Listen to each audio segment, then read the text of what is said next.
Hey guys, welcome back to Gyan Varsha. आज हम लोग डिस्कस करेंगे प्रीवियस ईयर के कुछ क्वेश्चंस कार्बोहाइड्रेट मेटाबॉलिज्म से रिलेटेड, और कुछ क्वेश्चंस मैं नेट से भी लेके आई हूँ। तो चलिए स्टार्ट करते हैं। First question, this question asked in IIT JEM 2006। In a molecule of glycogen we find one reducing end and one non-reducing end. Second, many reducing end and one non-reducing end. One non-reducing end and many branch points. Fourth, one reducing end and many non-reducing end. तो मैंने आपसे कहा भी था, जब मैंने glycogen आपको बताया था, कि ग्लाइकोजन में सिर्फ एक रिड्यूसिंग एंड होता है और एक से ज़्यादा नॉन रिड्यूसिंग एंड होते हैं। ठीक है। और मैंने आपसे ये भी कहा था कि ये क्वेश्चन बहुत बार पूछा जाता है, तो ध्यान रखिएगा ऑलवेज कि ग्लाइकोजन में एक रिड्यूसिंग एंड होता है और एक से ज़्यादा नॉन रिड्यूसिंग एंड होते हैं, और नॉन रिड्यूसिंग एंड पर ही ग्लूकोज रिमूव होता है या ऐड होता है। ठीक है। तो अब चलिए नेक्स्ट चलते हैं।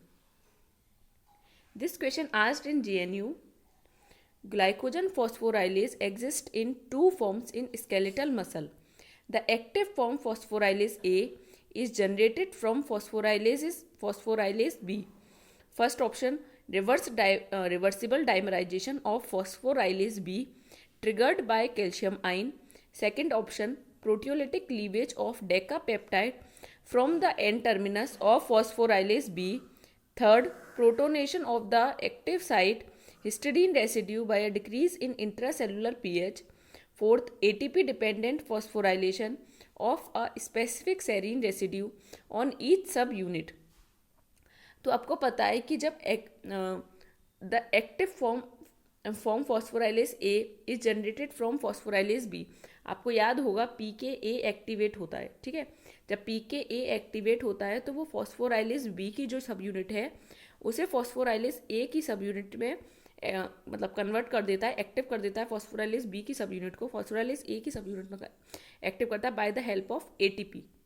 याद है, ये हम रेगुलेशन में डिस्कस कर चुके हैं।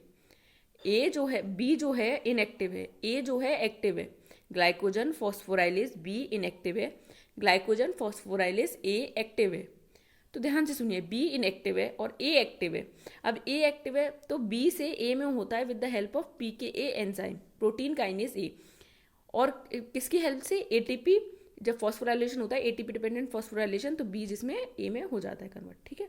तो करेक्ट आंसर क्या है? D, ATP dependent phosphorylation of a specific serine residue on each subunit. Next question, CSI NET दिसंबर 2013 में आया था।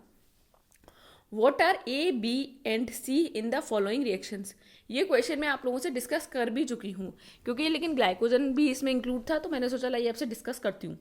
देखिए, ग्लूकोज से ग्लूकोज 6 फॉस्फेट बन रहा है। ग्लूकोज 6 फॉस्फेट ग्लूकोज 1 फॉस्फेट बना रहा है।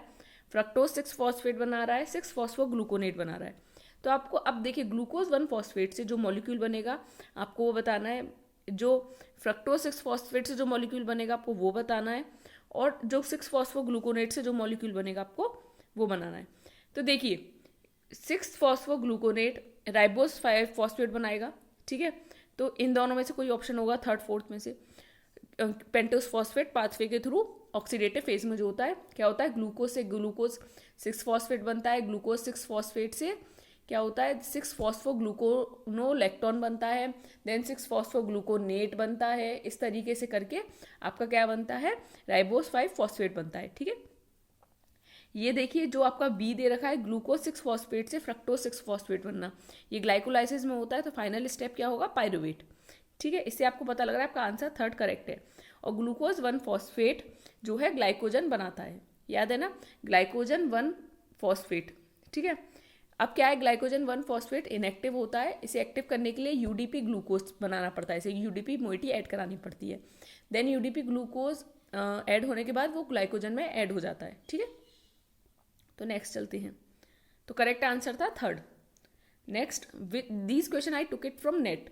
विच of the following enzymes lead to a glycogen storage disease known as Tarui's disease? Glucokinase, pyruvate kinase, phosphofructokinase, phosphoglucomutase. तो आपको पता है टॉरीज डिसीज PFK1 की वजह से होती है। ठीक है। तो चलिए नेक्स्ट, मैंने इसीलिए कहा था एंजाइम्स, वो जो आपको डिसीज दे रखी है ग्लाइकोजन स्टोरेज डिसीज, वो याद कर लीजिए। ठीक है। Next question asked, name the pathway for glucose synthesis by non carbohydrate precursors. बताइए non carbohydrate precursors, glycogenesis, glycolysis, gluconeogenesis, glyconeogenolysis. मैंने आपको बताया था कैसे याद रखेंगे। देखिए genesis means synthesis, gluco means glucose, glucose की synthesis by non carbohydrate precursors.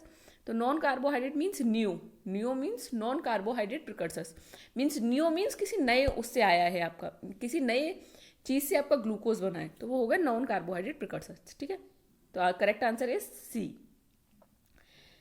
The primary functioning in glycogen synthesis is carried out by lysine, arginine, glycogenin, glutamate. Obviously glycogenin. याद है ना ग्लाइकोजेनिन का कितना इंपॉर्टेंट रोल था। ये प्राइमर फंक्शनिंग में role करता है आपका, क्योंकि ग्लाइकोजन सिंथेस सिर्फ तभी एक्ट करेगा जब उसे मोर देन 4 रेसिड्यूज मिलेंगे ग्लूकोज के। ठीक है, जब मोर देन 4 रेसिड्यूज होंगे ग्लूकोज के ऐसे अपने आप जुड़े हुए, तब ग्लाइकोजन सिंथेस आके मोइटी को अटैच कराएगा ग्लूकोज की। तो ये जो 5 मोइटी है ये कौन अटैच कराएगा? ग्लाइकोजेनिन। ठीक है, टायरोसिन रेसिड्यू पर।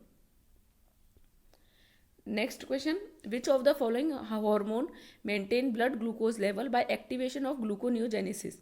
Non epinephrine, glucagon, insulin, adrenaline. Obviously glucagon.